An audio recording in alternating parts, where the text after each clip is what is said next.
ये सब भटकाने का मामला है। हमारे परम पूज्य गुरु जी महाराज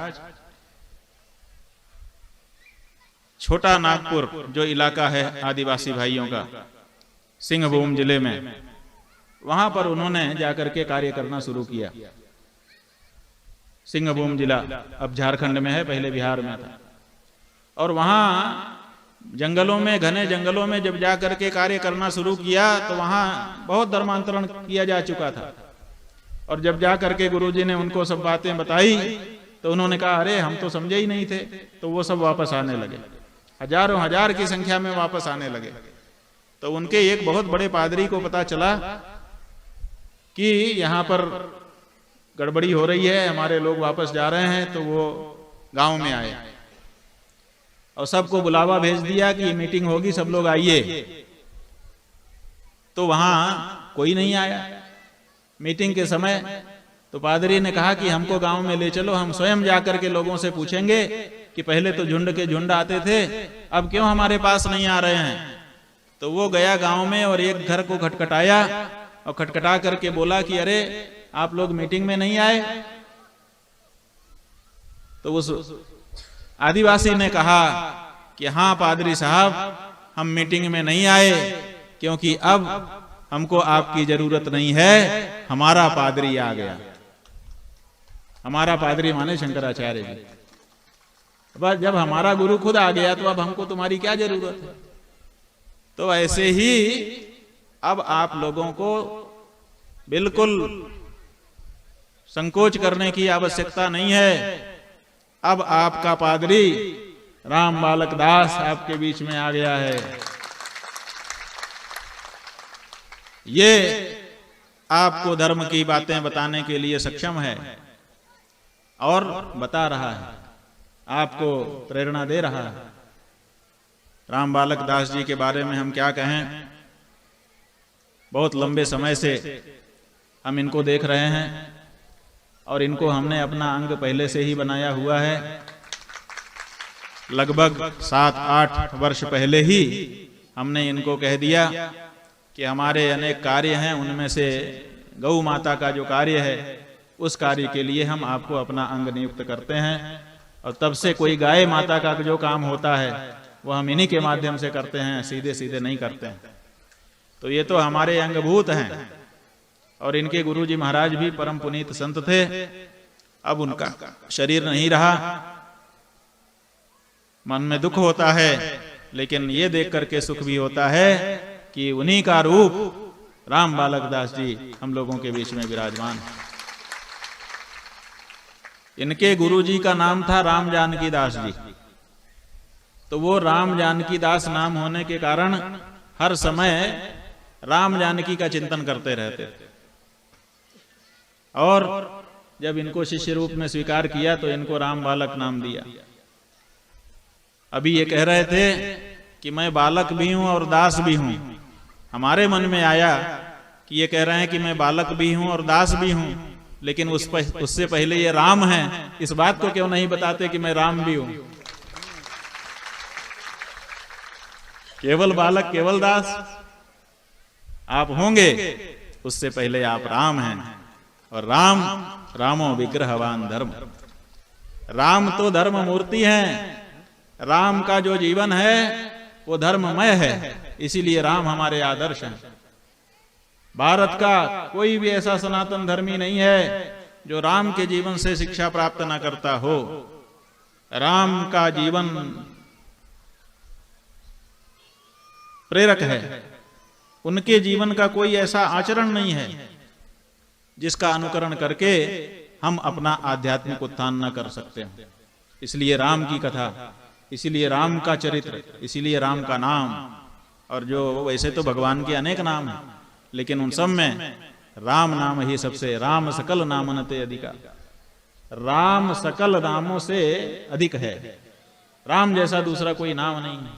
और इसीलिए हम सबको राम चाहिए।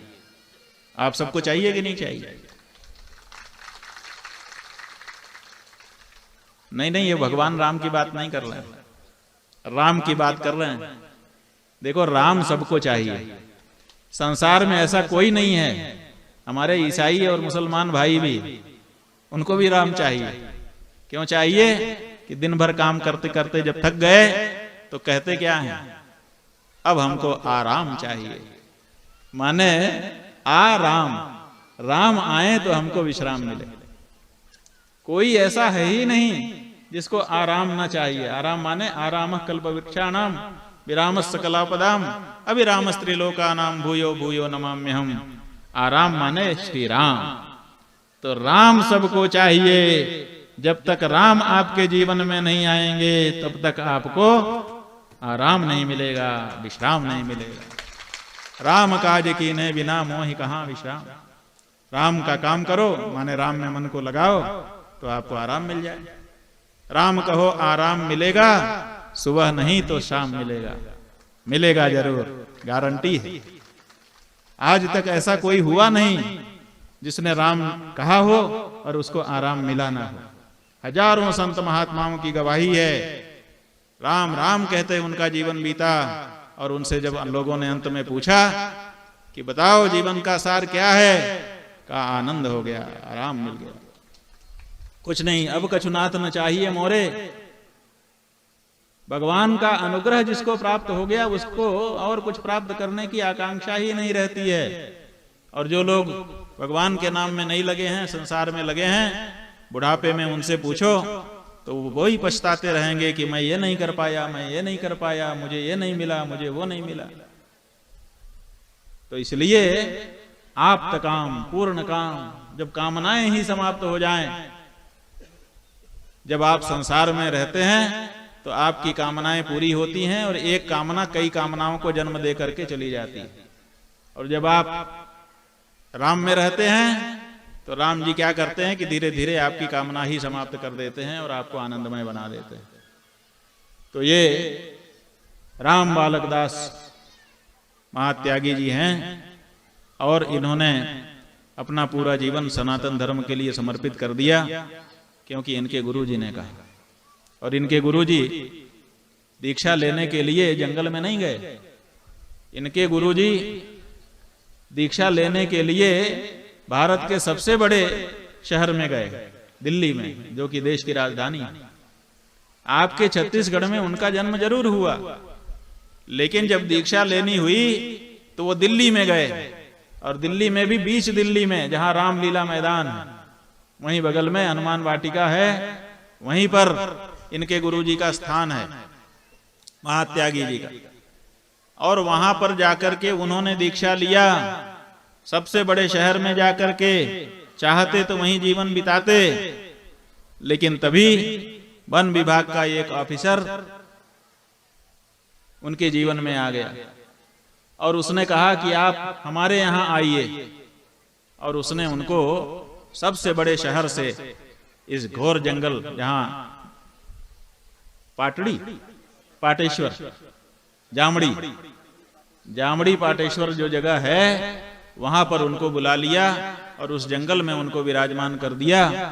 तो एक वन विभाग के अधिकारी ने ही उनको वहां पर बुला करके बैठाया और उसके कहने पर, उसके अनुरोध पर, उसकी श्रद्धा को देखते हुए वो बेचारे वहां बैठ गए। पूरा जीवन वहीं पर बैठे रहे, वहीं पर भगवान श्री राम की आराधना की, वहीं पर भगवान का उन्होंने साक्षात्कार किया। दुर्भाग्य है इस देश का, कभी वन विभाग के ऑफिसर साधु संतों को जंगल में बुलाते थे, क्योंकि वो जानते थे कि साधु संतों का ये स्वाभाविक निवास स्थान है और उनके रहने से हमारा वन सुरक्षित संरक्षित रहेगा, वनवासियों को वो अच्छी शिक्षा देंगे। और अब आज बहुत दुख होता है सुनकर के, अभी हमको पता चला यहाँ आने पर कि उनकी जो समाधि का निर्माण किया जाना है, जिसमें एक भी वृक्ष नहीं कटने वाला है, खुली जगह पर उनकी समाधि दी गई है। वहीं पर समाधि बनाने के लिए जब आरंभ कार्य का किया गया तो वन विभाग नोटिस देता है कि आप यहाँ पर समाधि का निर्माण नहीं कर सकते। वन विभाग के ऑफिसर ने बुलाया था, तब वो पूरा जीवन वहां रहे और उनके रहने से जंगल की क्षति क्या हुई, और अब उनकी समाधि से कौन सी क्षति होने वाली है। लेकिन फिर भी नोटिस भेज दिया गया है। बहुत मन में हमको सुनकर के दुख हुआ आने वाली जो चैत्र की नवरात्रि है, नवमी के दिन 1 वर्ष उनको पूरा हो जाएगा। क्या हम उनकी बरसी के दिन उनको समाधि मंदिर भेंट नहीं कर सकते?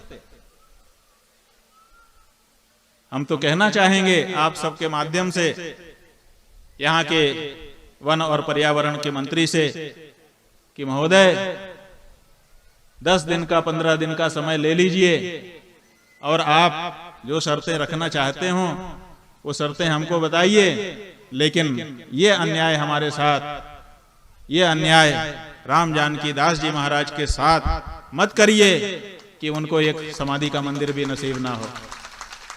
अगर ये करेंगे तो हम सबको बहुत मन में कष्ट होगा।